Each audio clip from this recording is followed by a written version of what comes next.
Hey guys, it's Chris here. This is my first video for the Autistic lens. Hope you like it. It's just me kind of being a bit chaotic running around town in lockdown, doing some street photography. So I hope you enjoy. Cheers. It's a lot like a weird futuristic city built into like woodlands. I mean, on this side, it's just fields and fields and fields. And then we've got these crazy kind of, oh, this is nice. It's like weird lockdown overgrown, car park. Yeah, I think I'm going to start here. It's quite inspiring. So yeah, I'm just getting a few shots here because there's some really nice lines along the floor and up into the buildings just up here. I think this is something probably that I mean, photographers do look for this kind of stuff, but when I'm out and about, this just sticks out to me. Patterns and signs and symbols, and I think that might be the autistic thing. I'm not sure. Stick some comments in below if it's not. If it's neurotypical, then fine. But for me, I just kind of see that stuff already framed. So I've taken like just a few test shots. Nothing great. There's no people here, but it was quite cool because it's just like obviously been abandoned since March, and there's not much. You know, it's just weird. This is like a really vibrant place, and it's sort of in disarray in just like a, just within a year. So yeah, quite a cool little spot. This is another really nice one. Again, no people unfortunately, but I might take advantage of this and just use this as some pre-shooting for when I want to kind of come back and, where's people around. So maybe just some snaps. Just to kind of collect some stuff, see how it looks. Definitely going to come back and oh, that's nice. Yeah, find some sort of angles with some people or get someone to go in there. Yeah, lovely. Around the corner here, there's this new building, it's the art gallery just here. And it's made out of this like really weird metallic stuff. So really great opportunity here, I think, for lighting. There's lovely lines. The buildings nearly fell over then. Oh wow, I've not seen this yet. And there's some, let me spin the camera around because there's some absolutely cracking light popping off these colours. As much as I shoot in black and white, I'm going to show you this. So look at that, that's really cool against that moody old sky. And this and the door and the reflection on the floor, that's the lines. That's lovely. Look at the crane there. Oh, I'm going to get some of this. Okay, so you're probably wondering if I'm so like, well, colours, why do I shoot in black and white? The black and white thing really comes from the overstimulation of, I suppose, autism. It's meant to be more symbolic than actually that I don't like colours and I find them too vibrant, because I do. I just feel it takes a lot of the noise out of the shot, but I am definitely going to be getting this. So I'm going to take a few snaps of that and show you what I got. I am absolutely loving this. It's all triangular and beautiful and reflective, and this is 100% somewhere I've got to come back once there's people around, because it's going to be mega. Wow, look at this. How can you not want to shoot that building? It's just, I just want to take pictures of it, even though I'm probably going to do nothing with this stuff, right? But it's just nice. It's just nice to look at, man. Yeah, look at that. That's so nice. There's stuff everywhere. What I have got really excited about was I just noticed this behind me. The sun has come out for a few seconds. So we're going to be getting some of that. Yep, lovely jubbly. Some of that light action. Look at these bars. I love it. I love it. Oh, some nice lens flare. So I'm going to go and take that properly, get some pictures, and then I'll share them with you. Yeah, sod's law, the second I actually got over to take the shot. Oh, there's a person. The sun went behind a cloud, so I didn't actually get the shot that I wanted over there, but that's no problem. There'll be more. So there's some actual people coming behind me. I'm going to try and get some shots and share with you. So I'm just walking away to give myself a bit of time to get the picture. Yeah, so I've got a few shots, nothing to write home about, but yeah, at least it was some people.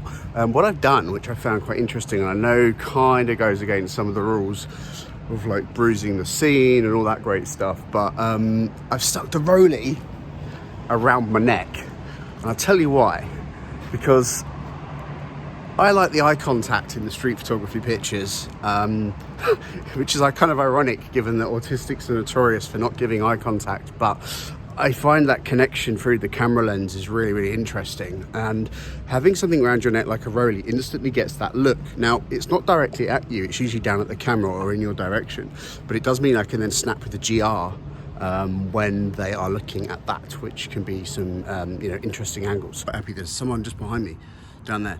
So what I like to use when I'm doing my shoots is something that I heard on some nature program. It's called like deer vision, and it's something that I feel that I've probably got, and it might be one of my autistic traits, but essentially it means I kind of like, I see all of my peripherals all the time, and movement and all the stuff that's going on around me, and kind of bring that all in. That's probably to do with the sensory thing. Now, I'm going to try and get this shot very, very quickly, okay?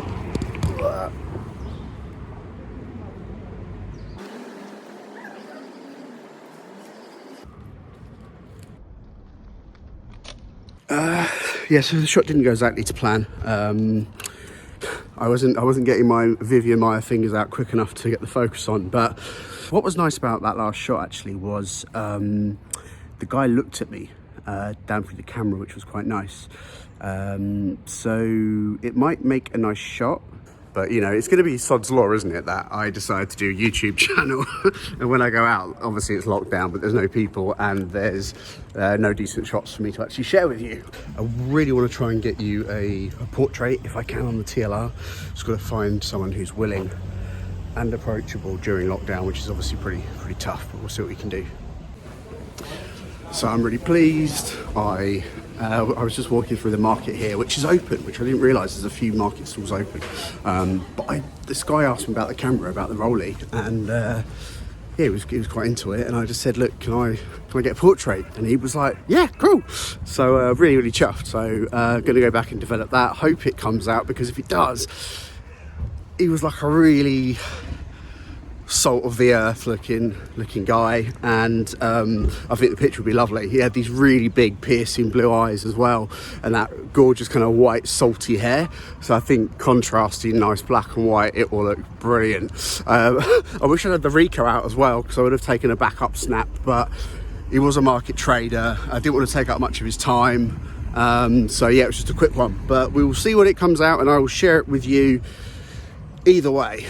Cool. I'm really pleased after that. That's like my first that's my first portrait anyway with the Rollie. I've done some with the Ricoh, but the Ricoh just feels so quick and easy, and it's not really intrusive, whereas the Rollie's a bit more like you got to fanny around with a viewfinder. And I mean, I did my metering when I came out, so that's one less thing. Yeah, anyway, I hope you're liking the content, guys. It's probably gone on a bit longer than I should have for a first video, but hey-ho, maybe I'll edit it down into a second. So I'm really chuffed. I just did a full-on Vivian Maier, and I saw this woman in a bus stop and just was like, that looks great. There's a nice reflection. I was in the shot with the camera, like bending down. I didn't make any eye contact at all. I went like full autistic, and just snapped away, and then just walked off, twiddling the camera. I think she was going to say something because she went to adjust her mask, but she didn't. So yeah, really pleased. Again, hopefully that will be a cracking shot. So I have had a mega good day with this today. I've just rinsed the first film. There was these two guys that were running a shop, and the guy was just posing having a smoke. It looked really cool. I asked him for a portrait, and he was really pleased. And then his mate was like, I want a picture as well. So they had another of the two of them together, again on the Rollie. So I'm really hoping that it comes out nicely and I develop it okay, fingers crossed. Should have done it with the Ricoh. I need to be more confident about not shooting on it, and because this is just like so easy to use, and it's you know, it's not a challenge as long as the shot's there, whereas the Rollie, obviously there's so many factors that can go wrong with it. So hey, so I was just heading back to the car, and I saw this on the way back again, the building I saw on the way in, but I didn't realize this beautiful window, so I had to sit here, and I'm just thinking that I need to get this somehow in the shot. There's people on bikes coming past, all kinds of stuff happening, and I'm thinking that I'm gonna be able to, you know, get something of a person, maybe like that, yeah. So I'm gonna sit out here. I promise this will be the last bit of the video, and then I'm gonna go home and try and edit this and put it together. But it's just too nice not to get a shot. So yeah. Yeah, I'm happy. I got the shot I wanted. There was a couple of people on bikes. There was a dad holding his kid who was really cute. And the kid was just like, boom, like, I'm going to fry out your autistic eyes and make you stare at me. Which I didn't see, because I was sort of more focused on the composition of the shot than the people. I knew the people were coming. I was sort of preempting that. I had like the deer vision thing. I knew they were coming when they were going to go, so I was waiting for that shot. But that is me done. I actually feel quite tired. Like, I feel like that's gonna like burn me out a little bit. I tend to find that when I'm like super creative, I'll have that flow, but then yeah, you suffer a little bit for it afterwards. Is that something common, photographers? Is that something you get, or you know, you have a really good session and you feel like you've actually given your part of yourself to it? It's quite tiring. I think there's someone coming now. I'm going to try and snap if I can. That is on the bridge, so in front of me, and then I have my camera. And then, as you see, you get there we go, like people walking past, and I'm hoping between multitasking on that and talking to you that here we go. Let's see. Did it work? Oh my god, yes it did. Look. Here we go. We got him. Okay, so I'm gonna have to crop that a bit, but I was talking to you and trying to operate, which is why this is so great. One-handed, like, you know, I'm holding my phone in one hand. I've got my bag on. I've got the Rollie in it. I've got the Ricoh. I saw the shot out of the peripherals. Luckily, it was on my 2-meter setup, I think. And yeah, I was just like, bang, just nail it, just get it. And sometimes you do have to be that quick. I don't think he was too happy though. I think the guy realised, if you watch the video back, you'll notice he does turn around to see what I was doing. He was probably quite confused. Why is he holding a phone and a camera? Which might have been a nice bit of misdirection. And misdirection is something I'm going to talk to you about on the next video, about what I used to do as a career, as a professional magician, and how I use misdirection in my photography.